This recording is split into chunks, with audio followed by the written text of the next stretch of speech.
Good afternoon, I'm Sean Yao, and this is One News Now. The controversial Maharlika Investment Fund bill has made its way to the Senate.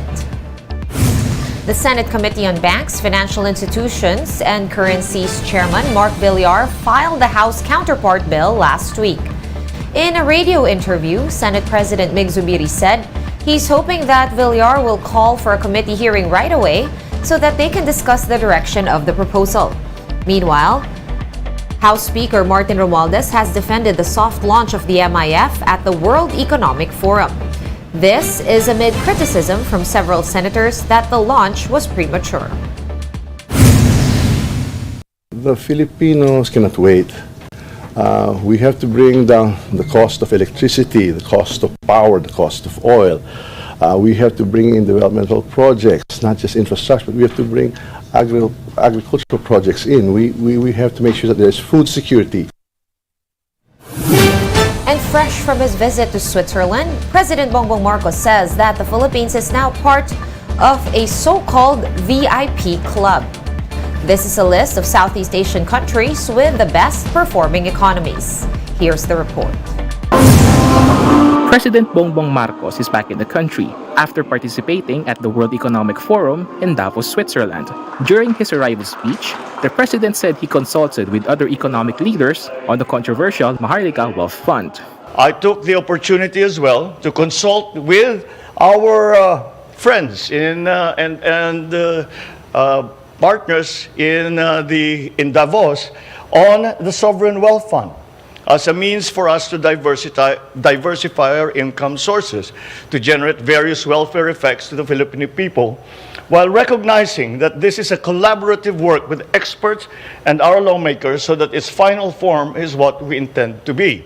Marcos Jr. also met with other world leaders like former UK Prime Minister Tony Blair and various envoys from the World Trade Organization and World Bank. He also touted his business meetings with potential investors like DP World, Glencore, and Morgan Stanley. The business meetings held promise of new investments in many of our economic sectors, including mining, processing, digital solutions, logistics, telecommunications, renewable fuel, amongst others, and will enable our companies to participate deeper in global value chains. Meanwhile, some members of the economic team remained in Switzerland to attend follow-up meetings with various economic and political leaders. You will notice, of course, that Secretary Ben Jokno and Secretary Arce Balisacan are not with us as they had remained to follow up meetings that were not scheduled but had become scheduled after we had met with the different economic leaders and political leaders in Davos. Before leaving, Marcos Jr. also visited the Filipino community in Switzerland, who welcomed him with a serenade. For News 5, Paul Samarita, we are One News. And over in California, USA, a man fatally shot 10 people and injured at least 10 others during a Lunar New Year celebration in Monterey Park. Los Angeles County has identified the gunman as 72-year-old Asian male Hu Can Tran. The suspect was found dead after fleeing the scene of the crime, apparently from a self-inflicted gunshot wound. LA County Sheriff Robert Luna told reporters that they do not know yet whether the crime was racially motivated. Everything's on the table. We don't know if this is specifically a hate crime defined by law, but who walks into a dance hall and guns down 20 people? In a speech, U.S. Vice President Kamala Harris says the senseless gun violence in the country must stop. President Joe Biden has since ordered lowering all U.S. flags to half-staff to honor the victims. We'll be pausing for a quick break, but we will be back with more stories after that. Keep it here on One News.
watching One News Now. I'm Sean Yao. Officials from the Commission on Elections have visited Sulu to encourage more voters to register for the barangay and SK elections amid the low turnout of registrants. Camille Samonte with the story. Even on a weekend, voter registrants lined up at the COMELEC office in Bongao, Tawi-Tawi. Most of them are young people who will register and vote for the first time. Jonathan took the chance to register while he is still not busy with schoolworks. Kung gusto nila magparesto, pwede din po kasi para makatulong sa In Tawi-Tawi, there are at least 300,000 registered voters, and the COMELEC is hoping this will increase before the registration ends on January 31. COMELEC Chairman George Garcia himself visited their office in Bongao to inspect the registration there. Garcia also met with other commissioners and election officers to find out what support they need from the national office. Upang makita rin yung kalagayan ng ating mga kababayan habang sila ay nagpaparehistro o habang sila ay pumupunta sa opisina ng COMELEC upang kami naman dyan sa main office ay mapag-desisyon na namin kung ano ang tamang magagawa upang mas maiangat natin ang antas ng serbisyo publiko. Garcia is hoping that with his visit, more people will be encouraged to exercise their right to vote in the coming barangay and SK elections. He's also reassured the public that Tawi-Tawi is safe and secured, contrary to news being circulated on social media. COMELEC is confident that the barangay and SK elections will finally push through on October after it was postponed 4 times. As of January 14, COMELEC has recorded over 1 million registered voters for the barangay and SK elections, with some 4,000 voters through the Register Anywhere program. For News 5, Camille Samonte, we are One News. Let's now take a quick look at today's others' top stories. Unioil Philippines forecasts another increase on pump prices this week. The prices of diesel could climb by up to 2 pesos and 30 centavos a liter, while gasoline prices could be more expensive by 3 pesos and 10 centavos a liter. The Interior Department orders a probe into the alleged harassment of an onion farmer in Pangasinan. The farmer appeared in the Senate inquiry last week and shared that her husband died by suicide due to financial losses in onion farming. An investigation is now underway on the recent incident involving Filipino fishermen and the Chinese Coast Guard. This comes after the Chinese allegedly drove away and shadowed the fishermen in the waters off the Ayungin Shoal. The Philippine Coast Guard says the Foreign Affairs Department may file a diplomatic action against Beijing as needed. For more updates, visit News 5, The Philippine Star, and Business World online. Visit our website, onenews.ph, for more in-depth analysis. You can also catch One News on Signal Play. Register for a free account at www.signalplay.com and stream One News Live anytime, anywhere. I am Sean Yao. We are One News.